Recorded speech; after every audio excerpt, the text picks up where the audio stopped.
There's a particular sound a phone makes at 2 in the morning when the person calling knows you will always answer. I know that sound better than most men. I spent 34 years being the one that sound summoned, pulled out of sleep, out of dinner, out of whatever narrow margin of personal life I had managed to carve around the edges of a medical career. A doctor answers. That is not a decision you make fresh each time it happens.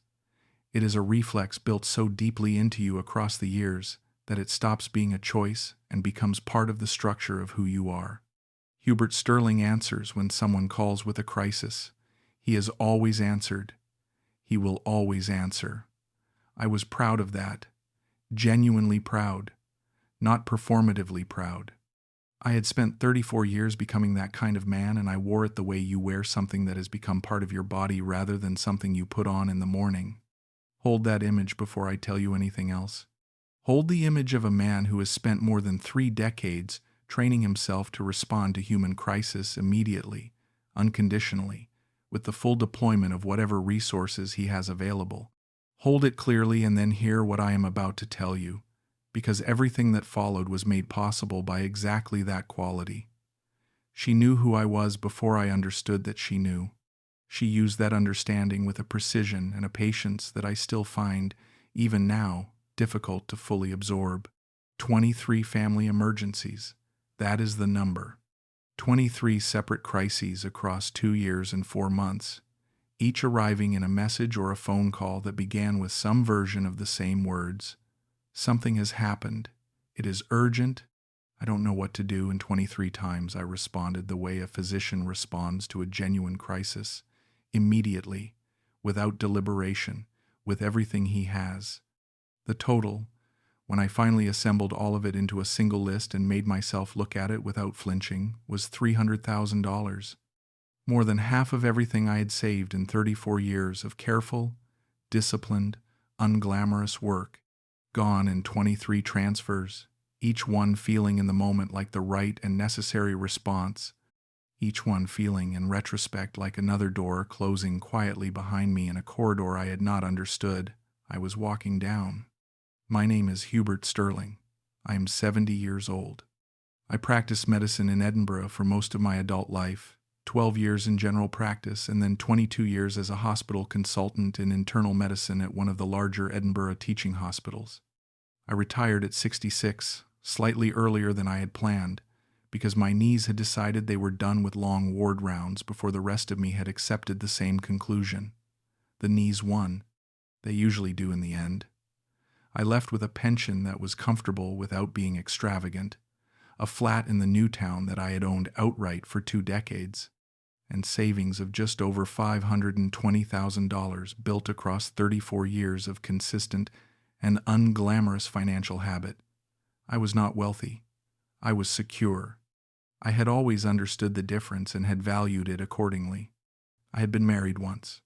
Her name was Catherine, and she was a radiologist, and we met at a hospital function in Edinburgh in 1981 and married 2 years later, with the optimism of 2 people who are both deeply committed to demanding professions and have not yet fully understood that shared professional intensity cannot substitute for the daily, patient, unglamorous work that sustains a marriage over decades.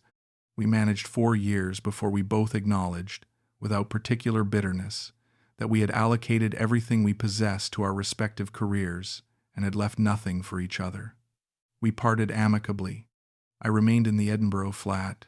She eventually remarried and moved to Canada in the mid-90s. I did not remarry. For most of the working years, I did not particularly want to. The hospital was consuming in the way that absorbing, purposeful work is consuming, and the life I built around it, though narrow by some measures, had enough substance in it that the absence of a partner was something I registered only occasionally in the quieter stretches between busy periods. What I had not understood, and what retired physicians generally do not understand until they are inside it, is that the work was not merely something I did.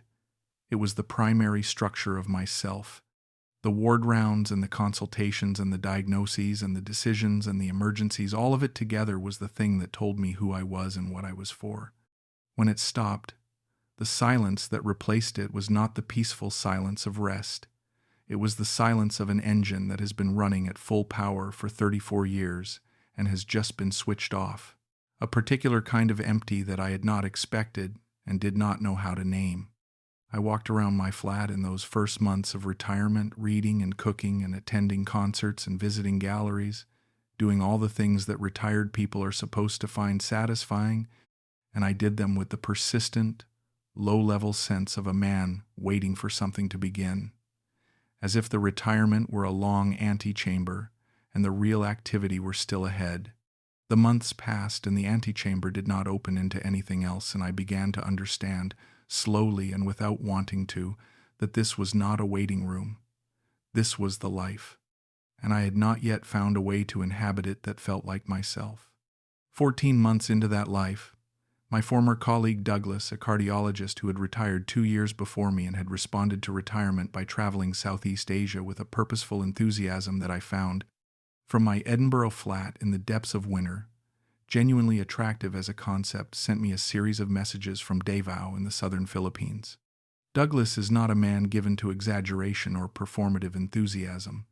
He describes things as he finds them, which is one of the qualities I have always valued about him professionally and personally. His messages from Davao were warmly specific. The food was excellent and very inexpensive. The bay was beautiful in the mornings.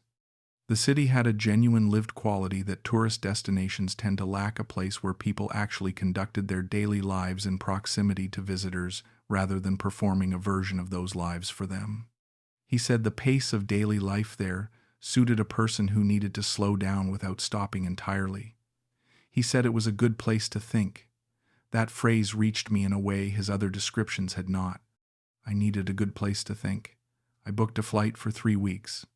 I arrived on a Tuesday afternoon in July, and the heat was the first real fact of Davao, the full assertive heat of the southern Philippines in high summer, which is a categorically different experience from the watered-down warmth that Edinburgh occasionally produces in August and calls a heat wave. My hotel was clean and sensibly located. The staff were naturally helpful rather than professionally cheerful, and I walked along the waterfront that first evening in the early dark and ate at a small place near the water and slept, for the first time in months, without the fidgeting half-alertness of a man whose body has not yet accepted that there are no more ward rounds to prepare for. I explored the city across the following days. I walked further than I had walked in years. I ate well. I sat in a small park near the bay one afternoon and watched the city moving around me and felt something I had not felt in 14 months. The sensation of actually being present in a moment rather than observing it from behind. Glass. On the 5th evening, I went to a restaurant the hotel concierge had recommended, not a tourist establishment, something smaller and more genuinely local, in a side street that required a short walk and a willingness to enter without knowing exactly what you would find inside. I found, among other things, Scarlett Reyes.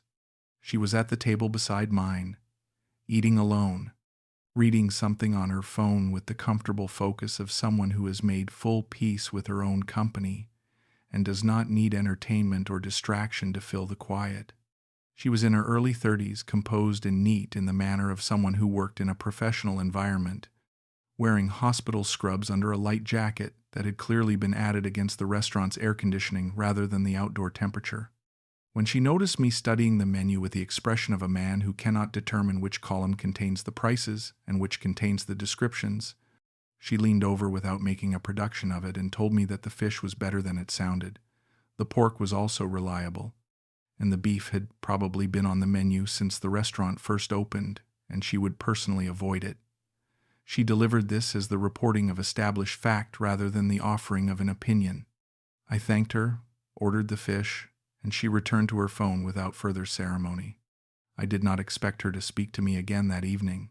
She did not, but I noticed her in the particular way you notice a person who has briefly and unexpectedly made the immediate situation better by being in it. The fish was exactly as she had described. She was there the following evening. I had come back because the fish had been excellent and I had not found anywhere I preferred, and she had returned because, as I later came to understand, she ate there regularly. The hospital where she worked was 2 streets away and the food was good, and the price was consistent. We acknowledged each other with the small nod of two people who have established a minimal shared context. After the orders were placed, a conversation began gradually, without agenda on either side, in the way that conversations begin when two people are not trying to go anywhere in particular and discover they are nonetheless going somewhere interesting. It ran for close to 2 hours. She told me she worked at one of the large public hospitals in Davao as a patient coordinator.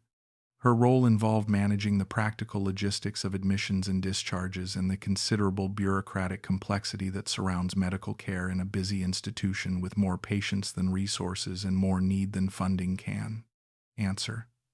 She described her work with the matter-of-fact directness of someone who has been doing it long enough to see it plainly, without romanticizing it, without resenting it, without performing either pride or weariness about it. When I told her I had spent 34 years in medicine, her attention shifted in a way I recognized the specific sharpening of engagement that develops in people who work in the orbit of medicine and encounter someone who speaks its practical language from the inside. We talked about the NHS and what it meant to practice within it across 4 decades of political change. We talked about the differences between British public health infrastructure and what she navigated daily at her hospital. She knew things accurate, specific, operational things about how hospital administration functions under resource pressure, about the human costs that fall through the gaps between what a system can theoretically provide and what a community actually receives. She spoke about her work the way medical people speak with each other directly, without the softening they apply for civilian audiences, including the parts that reflect poorly on institutions and systems. I found the conversation genuinely interesting in the specific way I had not found many conversations genuinely interesting across 14 months of retirement. That sounds like a modest thing. It was not. The absence of that quality of engagement had been carving something out of me that I had not been naming correctly, and the return of it, even briefly, in a restaurant in Davao, meant more than I was prepared to acknowledge at the time. I extended my stay by a week. We met for coffee twice in the extended week, and for dinner once, at a different restaurant she chose that turned out to be better than the first. On a Sunday afternoon, she showed me parts of the city that visitors did not typically reach, a market with a scale and character the tourist areas entirely lacked, a neighborhood along the river that had once been the original commercial center and still held some of its old structure, a small park near the hospital where she ate her lunch when the weather and the caseload permitted. She showed me these places with the ease of someone sharing something they genuinely value rather than performing a guided experience for a foreign visitor.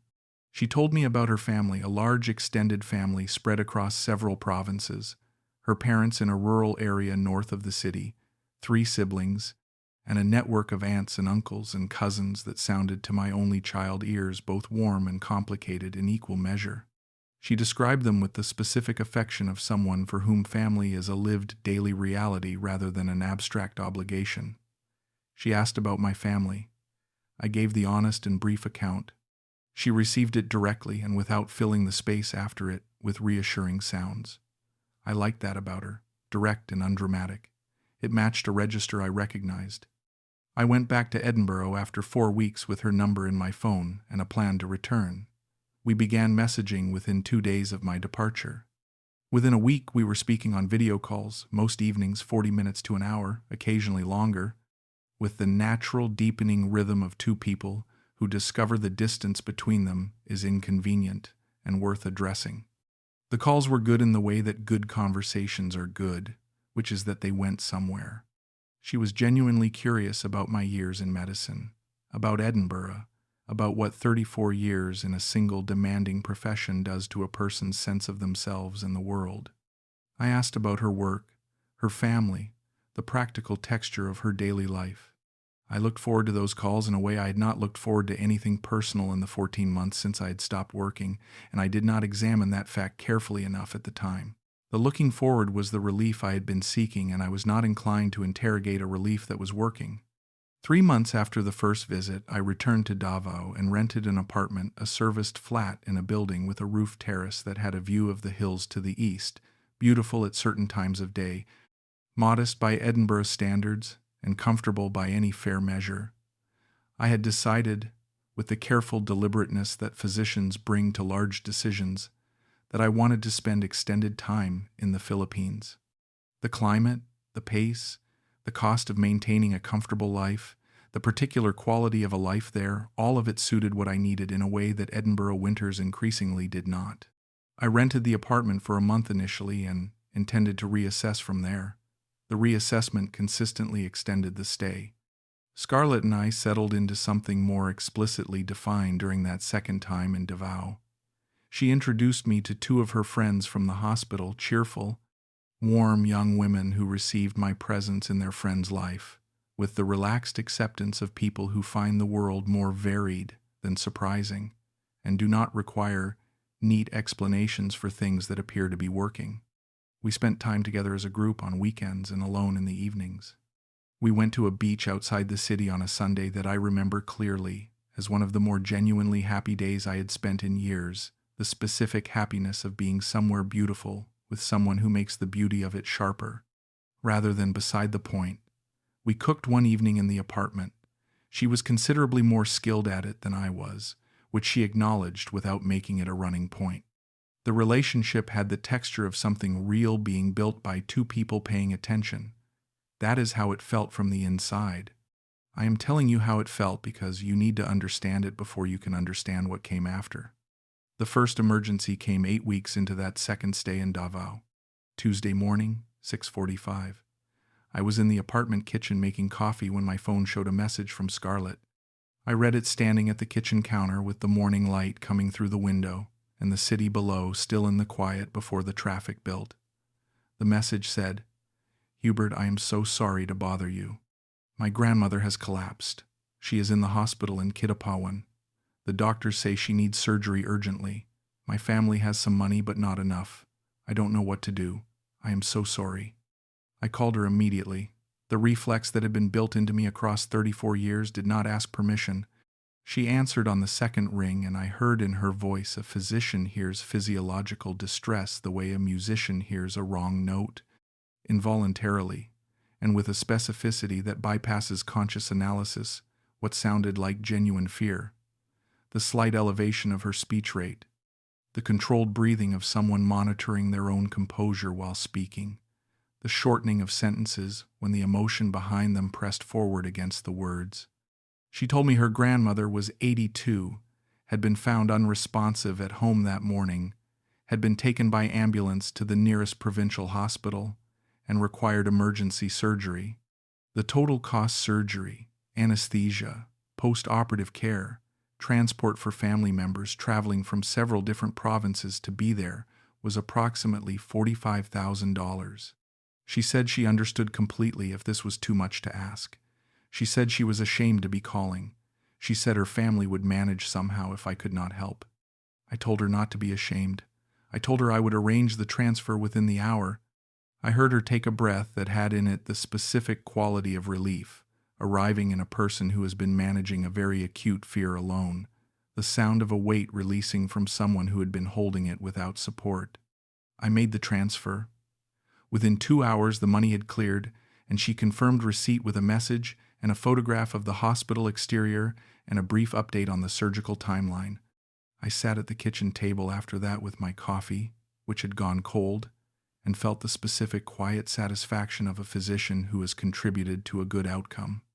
A woman I cared about had a family member in a genuine medical crisis. I had the means to help, and I had helped. These things are not complicated for a doctor. You do not stand at the boundary of your personal life and apply deliberate cost-benefit analysis when someone presents a medical emergency. You respond. The responding is the whole point of what 34 years of practice had built into you. Her grandmother recovered. Scarlett sent photographs over the following days, an elderly woman in a hospital bed, small and tired and stable, family members visible around her with a particular posture of people whose worst fear has not materialized. She relayed a message from the grandmother, translated from Cebuano, thanking me for making the surgery possible. The message was warm and specific in the way genuine gratitude tends to be.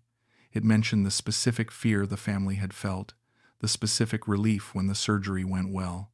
I felt good about what I had done. It did not occur to me to request the hospital invoice or the surgical records. I was operating in the mode of trust rather than the mode of evidence, and in that mode, photographs and a translated thank you were sufficient. The second emergency came 6 weeks after the first. Her uncle, the eldest of her father's siblings, the practical head of that branch of the extended family, ran a small market stall business that provided the primary income for his household of 7 people. A flooding event, Scarlett explained, had destroyed most of his stock, and he was not insured in any meaningful way because insurance was expensive and coverage was inconsistent in that region. The amount needed to restock and restart the business was $40,000. I transferred it. The third emergency came 3 months after the second. A cousin, her closest cousin, practically a brother in all the ways that actually matter, had become involved in a land rights dispute that had escalated into a legal situation requiring professional representation. The legal costs were $35,000. I transferred it. I want to be precise about my mental state across those early emergencies because I think it matters to understanding how a person of reasonable intelligence stays inside a situation that, viewed from the outside and in retrospect, appears to have features that should have been identified much earlier. Each individual emergency was genuinely plausible. Not superficially plausible, genuinely, specifically plausible in the context of what I knew and understood about life in the Philippines. Medical emergencies are expensive and arise suddenly in a country where health insurance coverage is inconsistent and public hospital capacity is strained. Business losses from weather events are real and common. Land disputes are a documented feature of property ownership in many Philippine provinces. A physician who has spent time considering public health in developing countries understands that genuine crisis is not rare in communities with limited social safety infrastructure. None of what Scarlett described in those first 3 emergencies was implausible on its own terms. And after each emergency came resolution. The problem was solved, or said to be solved. And after the resolution came warmth, the return of the Scarlett I had come to value, present and engaged and warm, the version of her that existed when there was no crisis to manage. That emotional return reestablished, each time, a baseline of normality and connection that made the next emergency feel like an interruption of something real rather than a continuation of a sequence. The architecture of it was, I now understand, extremely well designed. At the time, I did not see it as architecture at all. I experienced it as the natural pattern of life with someone who came from a large family in genuinely difficult circumstances. The fourth emergency involved her mother, a respiratory deterioration requiring hospitalization, specialist consultation, and treatment beyond what the public system could provide. Cost, $50,000. During this call, for the first time, something registered in me that I did not immediately classify correctly. When I told Scarlett I would transfer the money, the quality of her response was slightly different from what I had heard in the previous 3 emergencies. The relief arrived too quickly. Relief has a specific latency. It takes a moment to travel from the news to the body. What I heard when I said I would transfer the money arrived more quickly than that. More like confirmation than relief. More like the response of someone whose expectation had just been met than of someone genuinely uncertain whether help was coming. I noticed this. I filed it incorrectly. I transferred the $50,000. By the 7th emergency, the running total was $185,000.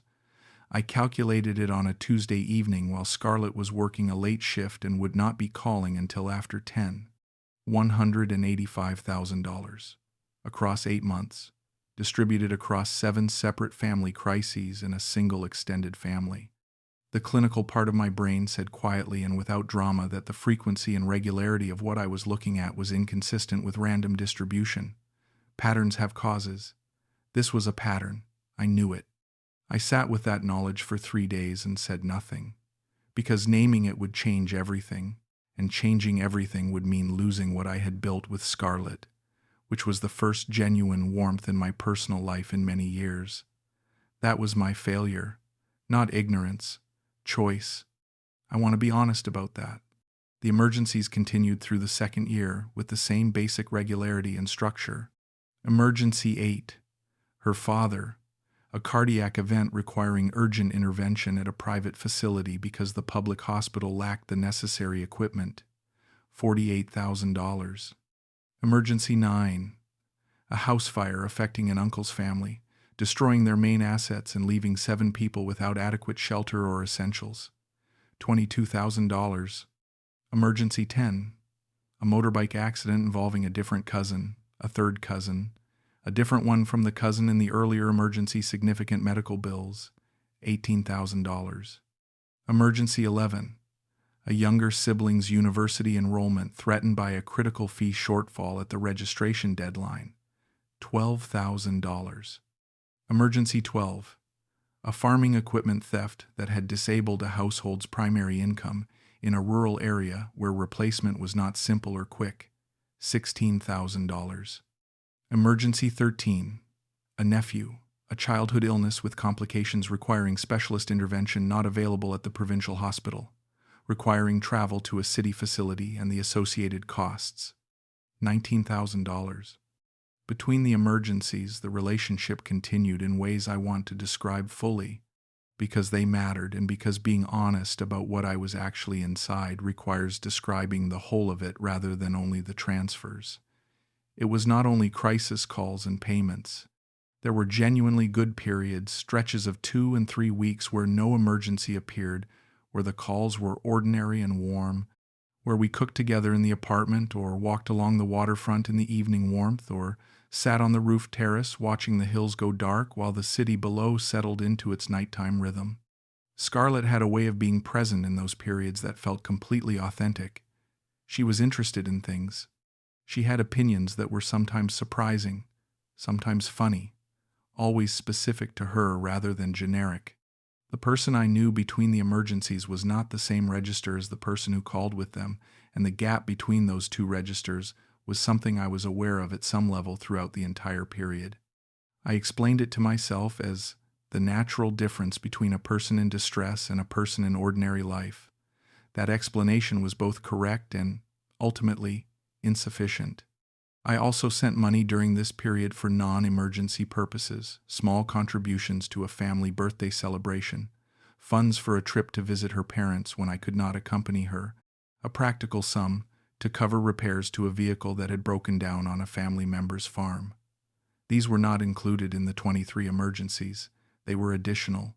I include them because I want the full texture of what the relationship looked like from inside it. To be precise, it was not only a sequence of crises and transfers, but a full emotional and domestic life within which the crises appeared as episodes rather than as the primary substance.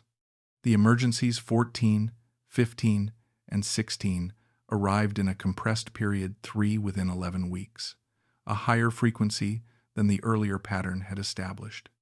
Emergency 14, a flooding situation affecting a different branch of the family in a different province, a different uncle, structurally similar request, $21,000.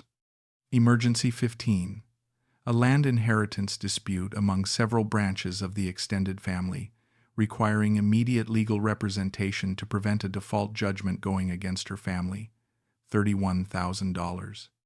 Emergency 16, her youngest sister, diagnosed with a condition requiring specialist treatment unavailable through the public system in their province, needing to travel to Manila for consultation and initial treatment, $27,000.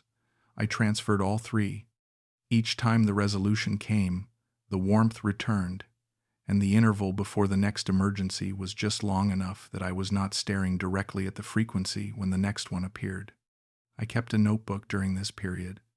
Not because I was consciously suspicious I kept notes, because I am a physician and physicians document things, and the notebook was an extension of a professional habit that 34 years had made automatic.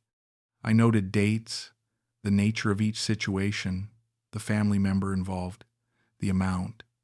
I did not read the notebook as a single document that told a story.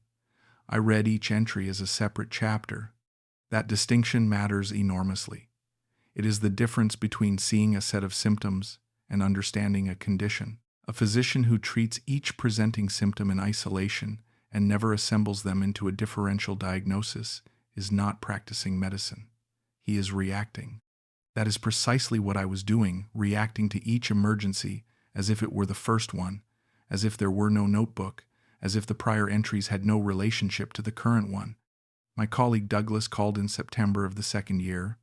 As he did each month, the loose but consistent contact of two retired physicians who have known each other long enough that they do not need the social scaffolding. Most people apply to phone calls. He asked how Davao was treating me, and I found myself telling him more than I had previously shared. I told him about Scarlett in more detail than I had given him before. I told him about the relationship and its texture, and then I told him about the emergencies, not the full total, which by that point had passed $240,000, but enough that he could form a picture of the shape of things and how frequently the calls had been coming. Douglas listened entirely and without interruption. When I finished, he was quiet for several seconds. I could hear him on the line. Then he said, very carefully, "Hubert, how many of these emergencies have there been, total?" I told him the exact number. He was quiet again for a moment. Then he said, "That is not a family having a run of bad luck. That is a system." He did not say more than that. Douglas is a precise man and a tactful one, and he understood that the word was what I needed and that anything beyond it would be more than I was ready to receive from a friend in a single phone call. He changed the subject after a moment, and we talked about other things and ended the call with the ordinary warmth of long friendship. But the word stayed with me after the call in a way that my own private suspicions had never managed to stay, because hearing something named clearly by someone you trust gives it a solidity that internal doubt cannot produce. System. Not misfortune, not an unlucky family. A system. I turned that word over for 3 days and could not find a construction of it that meant something other than what it plainly meant. After those 3 days, I sat down with the notebook and built a proper diagnostic list. Every emergency in chronological order, with the date, the nature of the crisis, the family member who had been the subject of it, the amount requested, the amount I had transferred, and the resolution as Scarlett had described it. I assembled it methodically over 2 evenings, cross-referencing the notebook against my messages and my banking records, filling in gaps and correcting imprecise recollections with the documentary evidence. When I finished, the list had 16 entries. The total stood at $258,000. I looked at that list the way I had learned across 34 years to look at a set of diagnostic results that was trying to tell me something I needed to hear clearly rather than filtered through what I hoped was true. I did not filter it. I read what was there. The pattern was unambiguous, seen whole. The intervals between emergencies, never more than 8 weeks, never less than 5. A regularity that random misfortune does not generate. The amounts, ranging between $12,000 and $50,000 with a consistency suggesting deliberate calibration. The categories, rotating through medical, legal, property, agricultural, and educational crises in a distribution covering the major territories of hardship a large Filipino family might plausibly experience, but covering them at a frequency and with a regularity that no actual family's bad luck produces across 2 years.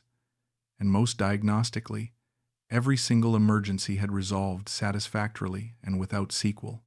Not one had required ongoing support, follow-up funding, or any continued engagement beyond the initial transfer. Real medical situations have complications. Real legal situations drag. Real crises leave residue. Every one of Scarlett's emergencies had presented as acute, been funded by a single transfer, and then closed completely and without trace. A condition that presents dramatically, receives treatment, and resolves cleanly and completely without residue every single time is usually not the condition it appeared to be. I did not call her that evening. I needed to be entirely certain about what I was going to say before I said it.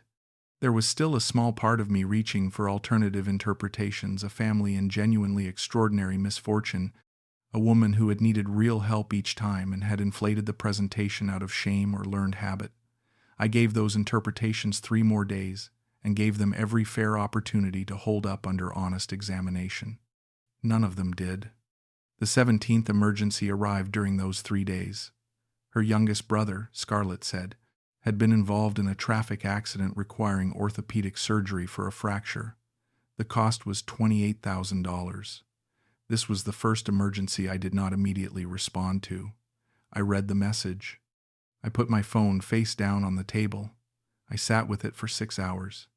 She sent a follow-up at the 4-hour mark, asking if I had seen the message, saying the situation was urgent, saying she understood if this was too much and she did not want to pressure me. I read it and put the phone down again. Then, 2 hours later, a voice note arrived.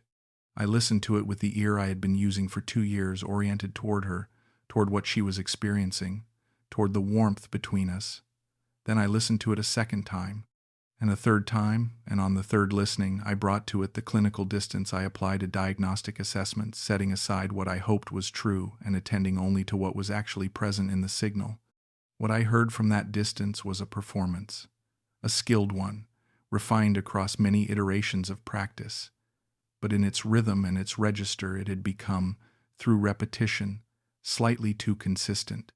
Real acute distress is different each time because it is produced by a genuinely unique situation. It contains irregularity and roughness, the particular randomness of something happening for the first time. Scarlett's distress, heard 16 times across 2 years, had a consistency that distress should not have. The shape was correct, but the shape was always the same, and sameness in a signal that should vary means the signal is not natural. It is produced. I called her the following morning, after breakfast, when I was fully steady. When she answered, I did not ask about her brother. I did not move toward sympathy or toward the part of the conversation where I confirmed I would help. I said, "Scarlett, I need to talk to you about something before we discuss anything else." She said, of course, with the natural ease of someone who had not yet understood what was coming. I said, "I have been keeping a list, 2 years of records, 16 entries. I want to ask you honestly, and I want you to understand. I am asking as someone who has genuinely cared about you, not as an accusation whether all of these situations were real." The silence that followed lasted 8 or 9 seconds. That is a very long time in a telephone conversation, long enough to contain a real decision. When she spoke again, her voice had changed.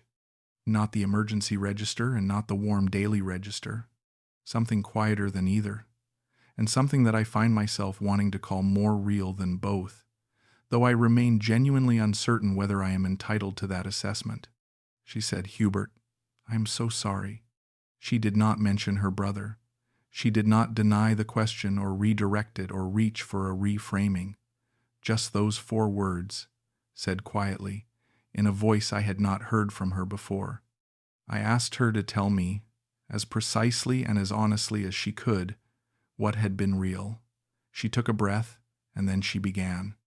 Some of it had been real, she said.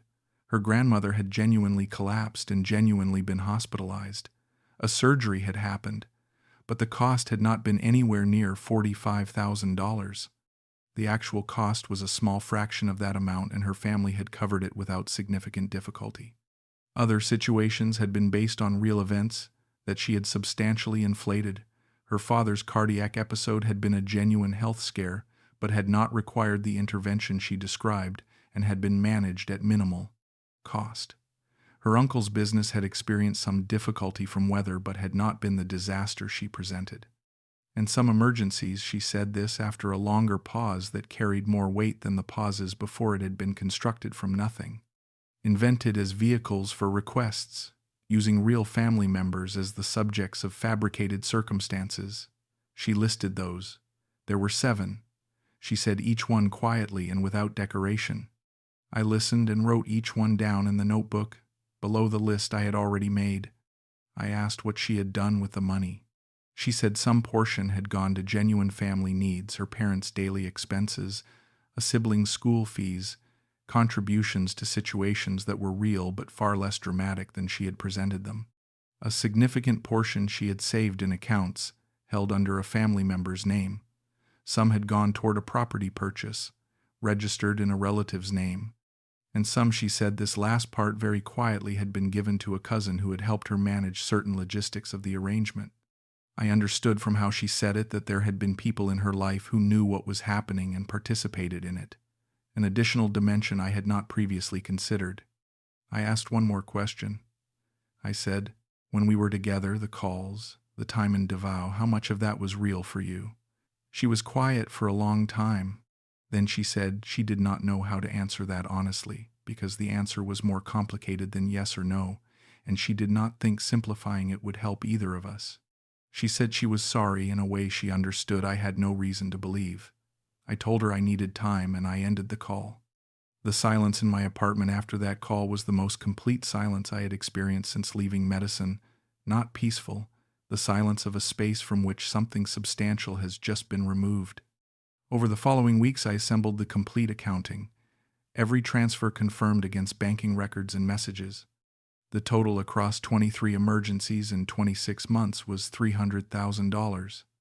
I engaged a solicitor in Edinburgh with cross-border fraud experience who was direct with me about the prospects of recovery. Remote was the word he used, chosen with care, as precise words are when they carry real weight. The money had moved through a layered structure across multiple accounts, some of it distributed, some in property held under other names. Pursuit through formal legal channels was possible and would be expensive and unlikely to produce results proportional to the cost of obtaining them. He filed the formal complaints and notifications. I did not expect recovery, and none has materialized. The $300,000 is gone in any practical sense, and I have made a proper peace with that, which was neither fast nor comfortable but was necessary. My sister Ruth came to Davao 3 weeks after the final call with Scarlett, without my asking her to. Ruth is 4 years younger than me, has spent her career in social work, and has the specific quality of attention that people develop when they spend decades sitting with people in the middle of difficult things. Not performing sympathy, not projecting outcomes, just being entirely present for what is actually there. She arrived with the practical orientation of someone who knows that in the immediate aftermath of a significant loss, organized action is more useful than extended processing. She helped me go through the financial documentation systematically. She helped me work through the legal questions with the solicitor. She helped me think clearly about what the next period needed to look like practically and financially. She did none of this with any version of, "I told you so," or "How could you not have seen it?" She made me feel, throughout, like a person who had been very deliberately deceived by someone skilled at it, which is what had happened, rather than a person whose fundamental competence was in question. I do not know that I can adequately describe how important that distinction was in those weeks. One evening, when the practical work was finished and we were sitting on the roof terrace watching the city go dark, Ruth asked me whether I was angry. It was a direct question in the way Ruth's questions always are. I thought about it carefully before answering. I told her I had expected to feel angrier than I did. What I felt most was something closer to grief, a specific grief for the version of my life that the relationship had contained, which had been, whatever else was true about it, the most alive I had felt in years. Ruth said that was probably the most honest thing I had said in the entire conversation. She said it in the tone of someone confirming they have heard something true, without pity and without judgment. I appreciated it more than I could easily say. Before I left Davao, I called Renato, the former colleague who had first recommended the city to me and who had never met Scarlett but had heard about her in fragments across the months of our ongoing correspondence. I told him what had happened. He was quiet for a moment, and then he said he was sorry he had recommended Davao. I told him that was not a reasonable thing to feel sorry about. What had happened in Davao had nothing to do with his recommendation. It had found me because of what I was carrying, not because of where I had gone. He said he understood that intellectually, but that feelings do not always operate on the basis of intellectual precision. I told him I had noticed that too. We talked for a long time. It was a useful conversation. I left Davao 4 months after the final conversation with Scarlett. The apartment rental had ended, and I did not renew it. The city had become genuinely familiar to me across the time I had spent there, a place I had walked and eaten and lived in, a place that had given me things I needed before the other thing had taken more than I had given willingly. Leaving it was a specific loss that sat alongside the larger one. I spent a month in Cebu with Douglas, and the long evenings of conversation there were among the most useful periods of the entire aftermath. Douglas had thought carefully about what had happened in the way physicians think about difficult cases when they genuinely care about the patient.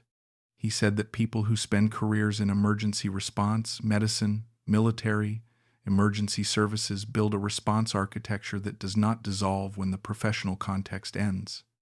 The architecture keeps looking for the signals it was trained to recognize.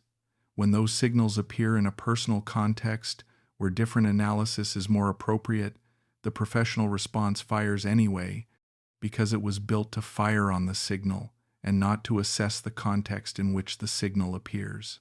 The quality that had made me a good physician in a crisis, the immediate, unconditional, resource-deploying response, was the quality that had been identified by Scarlett and systematically triggered over 2 years. She had not overcome my intelligence.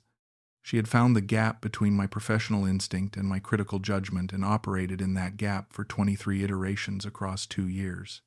Douglas said this with the directness he always brings to difficult things, and I found it more useful than any gentler account would have been. I am back in Edinburgh now, 8 months back. The flat in the new town is mine. The pension is mine.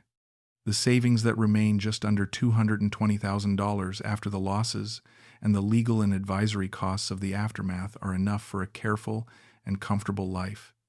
And that is how I now live it. The financial constraints are real, and I notice them every month. I do not pretend otherwise. I see a counselor now who works specifically with people who have experienced this category of exploitation. She has helped me understand that the duration of what happened 2 years, 23 iterations, is evidence not primarily of exceptional stupidity on my part, but of exceptional skill on Scarlett's. Maintaining a managed relationship for 2 years with a person trained in clinical observation, sustaining emotional credibility across that many fabricated or inflated emergencies, calibrating the intervals and the amounts and the resolutions carefully enough to keep the overall pattern invisible for as long as possible. This is not simple work. It required a detailed and accurate model of how I worked, applied consistently across a long period and under ongoing risk of exposure. She had studied me. She understood my professional conditioning, my specific vulnerability, and the precise mechanism through which that conditioning could be most reliably and repeatedly triggered. She built the operation around what she understood about me. I say this not to flatter her and not to diminish what she did. I say it because it is accurate, and accuracy matters more to me than the comfort of a simpler account. My counselor has also helped me with the question I kept returning to on my own, whether any part of what I had experienced as connection and warmth had been real from Scarlett's side in any meaningful sense. She told me this question is probably unanswerable, and that the more useful question is what had been real for me and what I want to do with that. What had been real for me was the connection I felt, the pleasure of those calls, the warmth of the good periods, the sense of being genuinely alive again after months of functional emptiness. All of that was real for me, regardless of what it was or was not for her. Real experiences, even ones produced in bad faith, leave real traces. The task is not to deny those traces or to pretend that none of it mattered. The task is to carry them honestly alongside everything else that is also true. I walk along the water of Leith most mornings now. Edinburgh in the spring is a different city from Edinburgh in winter, and I had not properly noticed the spring in my first 14 months of retirement because I had been too occupied with the interior weather of a man who has lost his purpose and has not yet found a way to talk about that honestly with himself. I notice it now. The trees along the water, the light on the old stone buildings, the particular quality of a Scottish morning in April when the sky is actually doing something worth looking at. I find these things adequate, not extraordinary, adequate. That is an honest word for where I am, and I am working toward more than adequate. I think I will get there. What I want to say directly, before I finish, is something specific to the people listening who have spent their working lives in roles built around responding to others' needs: medicine, nursing, emergency services, social work, the military, the clergy, professional caregiving of any kind. The qualities that made you good at that work do not stop operating when the professional context ends. They continue. And outside the institutional framework that normally surrounds them, the colleagues who ask questions, the protocols that require documentation, the culture that builds safeguards around exactly these instincts, because the profession understands what happens when they fire. Without safeguards, they work without protection. In a personal relationship, your crisis response fires in isolation. And in isolation, it does not have the protection that it always had when you were inside the institution and were too busy to notice the protection was there. In 34 years of medicine, I never made a significant treatment decision without documentation, without results, without evidence that the presenting situation was what it appeared to be. I applied the discipline of verification to every clinical decision I made as a matter of professional habit and professional ethics, because I understood that appearances and realities can differ and that the cost of not checking is borne by the patient. I did not apply that discipline in Davao. I made financial decisions equivalent in scale to major clinical interventions without requesting a single piece of documentation across 23 occasions over 2 years. I did not ask for hospital invoices. I did not ask for legal receipts. I did not ask for insurance assessments or business records or any of the documentation that genuine crises of the kind she described would have naturally generated. I did not ask because asking felt like distrust, and distrust felt incompatible with the relationship I was trying to protect. If I had applied my professional standard to the very first emergency, if I had said, gently and without accusation, that I was glad to help, and could she send the hospital documentation so I could ensure the funds reached the right place, I would have learned what I needed to know at the cost of 1 transfer rather than 23. That thought visits me regularly. I have stopped trying to make it visit less often. It is a useful thought even when it is a painful one, and I would rather be a man who sits honestly with useful, painful thoughts than a man who manages them away for the sake of comfort. 23 emergencies, $300,000, 2 years and 4 months of my life. And the most painful part is not the number, not the money, not even the deception, though all of those things are painful in ways that do not fully diminish with time. The most painful part is that for a significant portion of those 2 years, I was genuinely happy. I was useful again. I was the man who answered when someone called with a crisis, and answering felt like being myself in a way that nothing else in retirement had produced. Nobody warns you about that part. They warn you about the fraud and the money and the distance and the vulnerability. They do not warn you that the grief you carry afterward is not only for what turned out to be false. It is also for what felt, in the living of it, more real than anything surrounding it. That grief has no simple address. You carry it, and you carry it honestly, and you find eventually that the honest carrying is the thing that makes it bearable. I am Hubert Sterling. I was a physician for 34 years. I was deceived for 2 years by someone who understood me more precisely than I understood myself. I am still here. I am still paying attention. And the paying attention, at 70, is enough. There is something else I want to say about the time between the emergencies, because I do not think I have described it fully enough, and without describing it fully, the account is incomplete. The relationship was not simply a delivery mechanism for crisis calls. It had real substance to it during the intervals, and that substance was part of what made the whole arrangement so difficult to see clearly from the inside. When I say the calls were good and that we spoke well together, I am understating the case. In those ordinary periods, Scarlett was someone I found genuinely worth talking to. Not worth talking to in the way you find a pleasant acquaintance worth talking to. Worth talking to in the way you find someone worth talking to when you are at a point in life where you are not sure you have anyone worth talking to, and then you do, and the relief of it colors everything. She remembered things. That sounds like a small point, but it was not.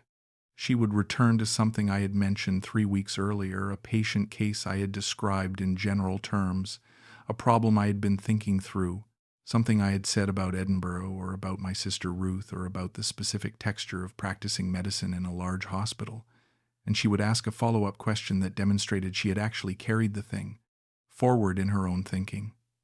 Most people do not do this. Most conversations, I have found, are effectively serial monologues in which each participant waits for their turn to speak and does not particularly engage with what was said before their turn. Scarlett did not operate that way. She listened in a way that produced genuine continuity, and genuine continuity in a conversation is a rarer thing than people generally acknowledge. It made the calls feel like something being built rather than something being performed. She also asked me things about medicine that were not questions she had looked up beforehand. They were the questions of someone who worked daily in a medical environment and had accumulated, across that experience, a set of genuine curiosities that she had not had the right interlocutor for before. She wanted to understand why certain clinical decisions were made the way they were made. She wanted to understand the relationship between what the hospital administration saw from its side, the bed movements, the discharge pressures, the resource allocations, and what the clinical side was actually responding to. She understood that there was a gap between those two views of the same situation, and she wanted a physician's account of what the gap looked like from inside it. I gave her honest answers. Those conversations had the particular quality of exchanges in which both people are learning something she was learning about clinical medicine and I was learning, or being reminded, too, of things about hospital systems that I had understood from the inside, but had never been required to articulate from the outside. I found that valuable. I found her valuable. That is the truthful sentence. And this is what I want you to understand. If you take anything from this account into your own life, the warmth between the emergencies was not incidental to the arrangement. It was structural to it. It was the thing that kept me inside the arrangement even when the clinical part of my brain was telling me what the list of emergencies looked like when seen as a whole. A series of financial requests without the accompanying warmth and genuine connection would have been visible much sooner. What Scarlett built was something more complicated than a financial extraction. She built a relationship within which a financial extraction could be sustained over 2 years, because the relationship itself was providing something I genuinely needed. She understood that the relationship needed to be real enough, engaging enough, warm enough, reciprocal enough, that it would function as the reason to stay inside it, across 23 separate moments of crisis. And it worked. It worked because she was skilled enough to build a relationship that did what it needed to do, and because I was hungry enough for what it provided to accept it without applying the scrutiny I would have applied in any professional context. I have thought about this in terms of medicine and what medicine teaches you about the relationship between what a person presents and what is actually happening. A good diagnostician knows that the presenting complaint is not always the root problem. A patient comes in with chest pain and the chest pain is real, it is genuinely being experienced. It is not a fiction, but the chest pain may not be the thing that needs treating. The thing that needs treating may be something systemic, something that has been developing for a long time, something that the chest pain is an expression of rather than a cause. What Scarlett presented was a relationship. The relationship was real in the sense that the interactions were real, the conversations were real, the connection I felt was real. But the relationship was also an expression of something else, of a systematic plan that had a different structure and a different purpose underneath the surface of what was presented. The presenting complaint was warmth and connection. The root condition was something else entirely. A diagnostician trained to look past the presenting complaint to the underlying condition should have been better at seeing that. I was not better at it.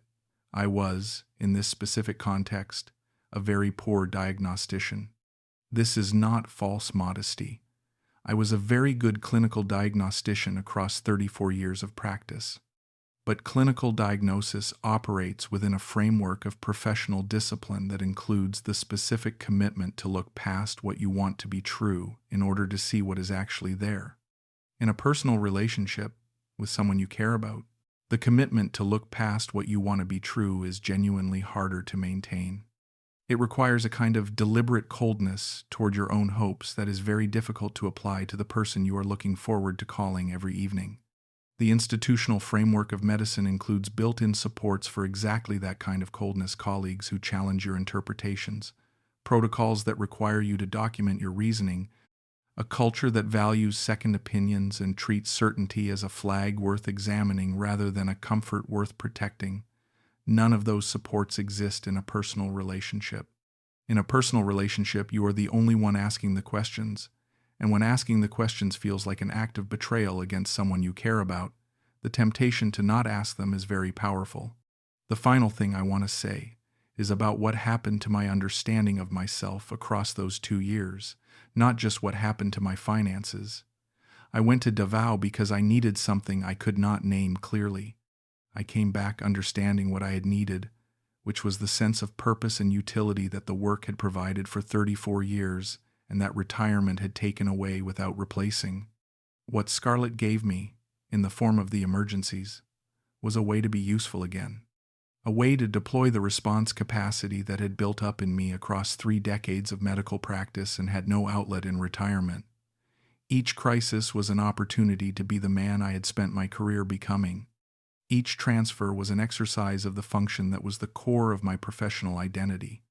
I was a physician responding to need, and the responding felt right in the specific way that doing the thing you were built to do always feels right, regardless of whether the situation that triggered the doing was genuine. This is the piece of what happened that is most difficult to talk about honestly, because it requires me to acknowledge that the fraud worked not only because Scarlett was skilled, but because I was ready to be used in exactly the way she used me. My need was real. My vulnerability was real. The gap between who I had been in medicine and who I was in retirement was real and significant, and I had not found a way to address it honestly. Scarlett found the gap before I did, and she built her operation inside it. That is not an exculpation of her. What she did was deliberate and sustained and caused real harm. But it is also a true account of the conditions that made her operation possible, and I owe that true account to anyone who might find it useful.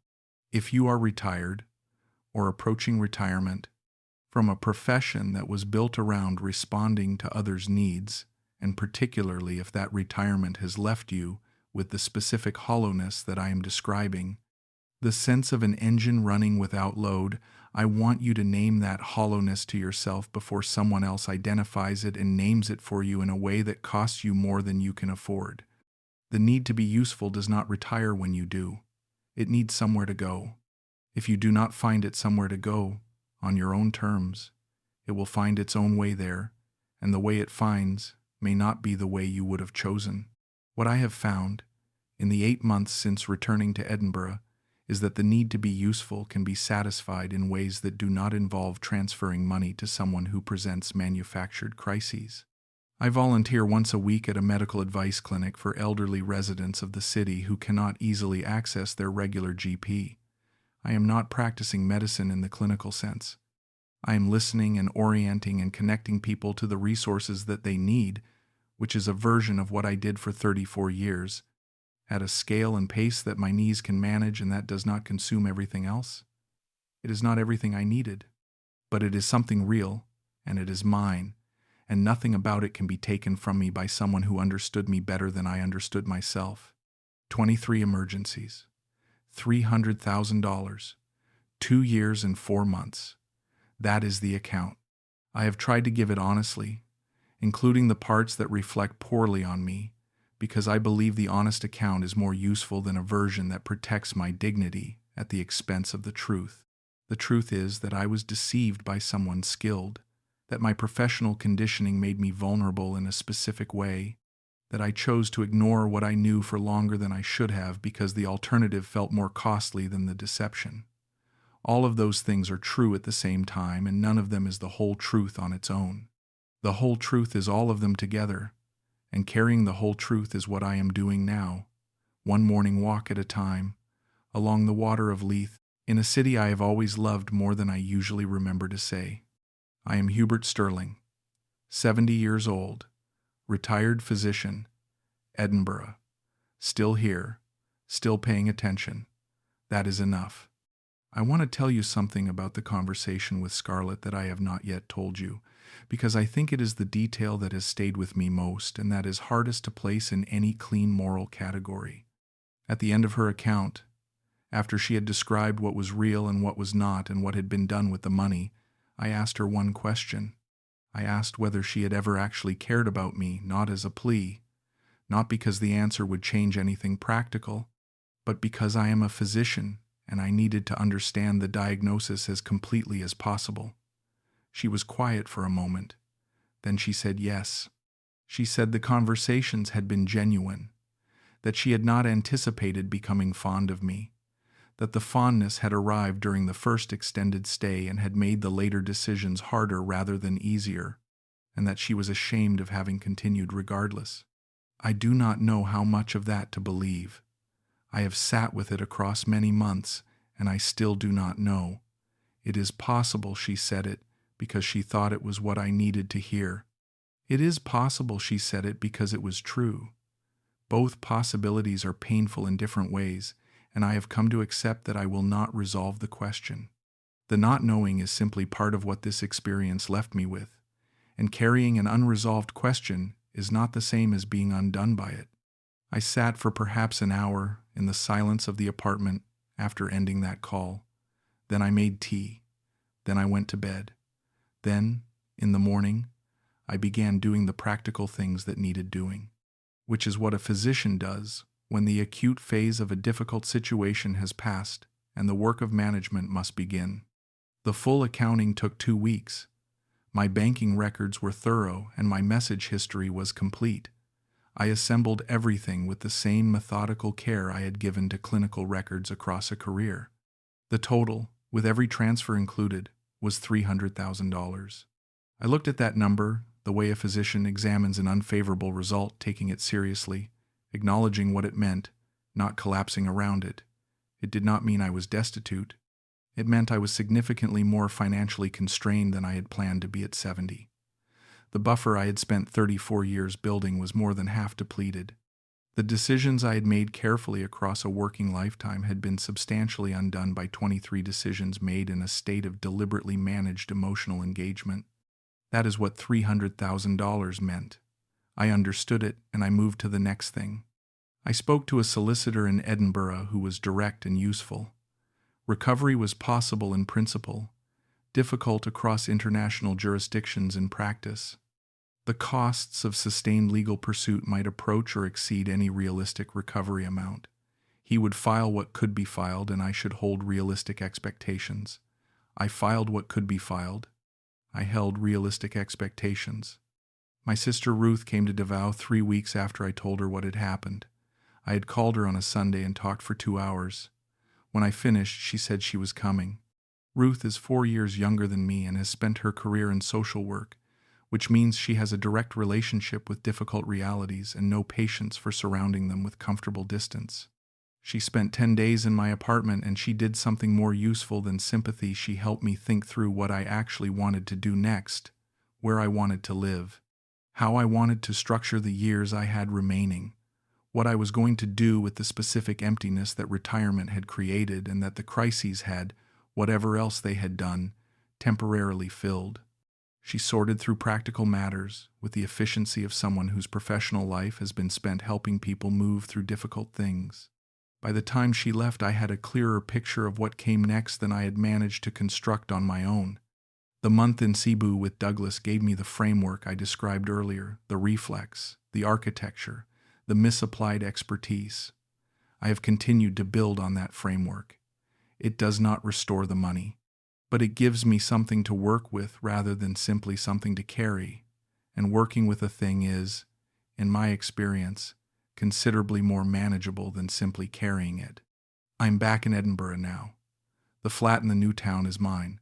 My pension covers my needs with care.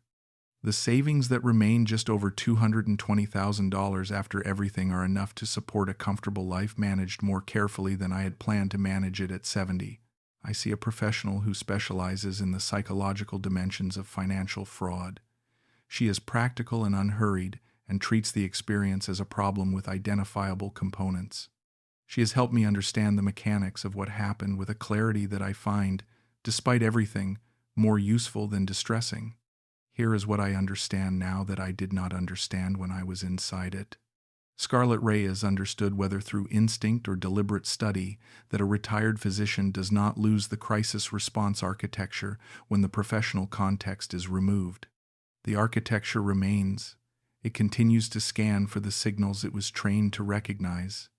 And when those signals are presented in a personal context rather than a professional one, the response fires without the surrounding framework that makes it safe in clinical settings.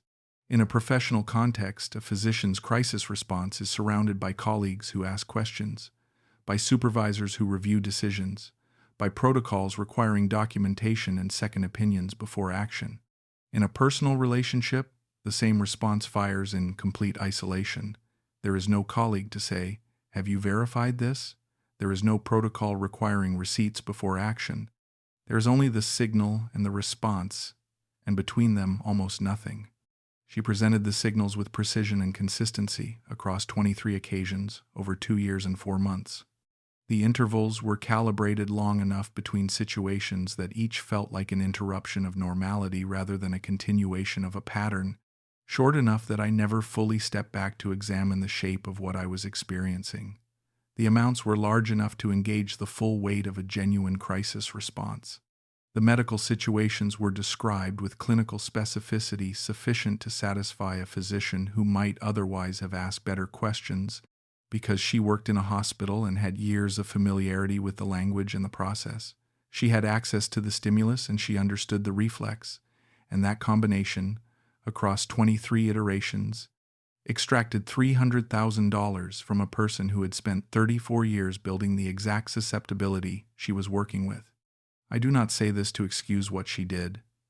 What she did was deliberate, sustained, and caused real harm, and she made calculated choices at every stage that she could have made differently.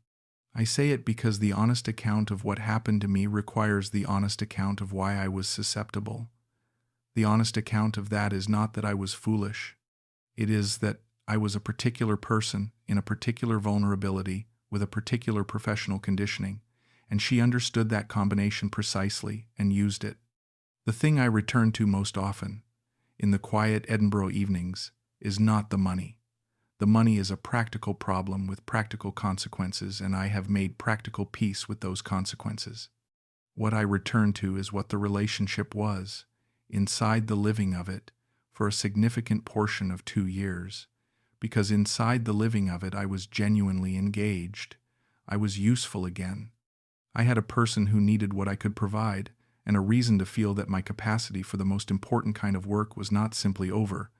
That feeling was built on something substantially false, but the feeling itself was real. I felt it fully, and losing the version of things I believed I was living, is a grief that sits apart from the financial loss and is, on the harder days, more present. If you are listening to this, and you have spent your working life in any profession built around response to others' needs, medicine, nursing, emergency services, the military, social work, the clergy, please hear this. The same qualities that made you effective in that work create a specific and exploitable vulnerability in your personal life when the professional structure is gone. Your instinct to respond to need is not a weakness in itself, but it is a mechanism that can be deliberately triggered by someone who understands its structure. In a personal relationship, that mechanism has none of the surrounding safeguards that make it responsible. Ask for documentation. Ask to verify what can be verified, not because the person you care about is certainly deceiving you, because documentation costs a truthful person nothing. A genuine medical situation generates records, receipts, discharge summaries, hospital documentation. A genuine legal situation generates paperwork. A genuine business loss generates verifiable evidence. If those things exist, they can be shown. If they cannot be shown, that is information. I spent 34 years requiring documentation before making clinical decisions because decisions made without evidence cause harm regardless of how well-intentioned they are. I then spent 2 years making financial decisions of equivalent magnitude without requesting a single receipt, because the relationship felt like a context in which that standard did not apply. It always applies.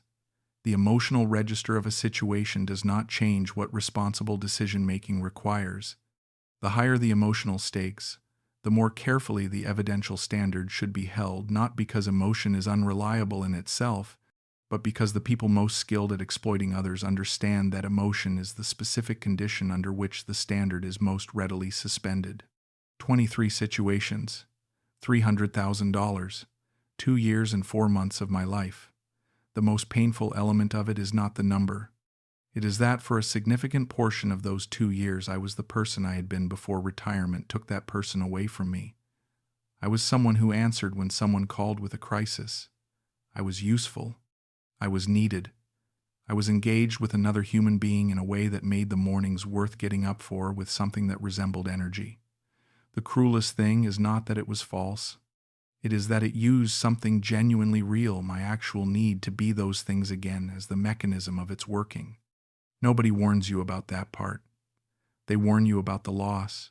They do not warn you about the specific grief of losing something that felt, in the living of it, like recovery.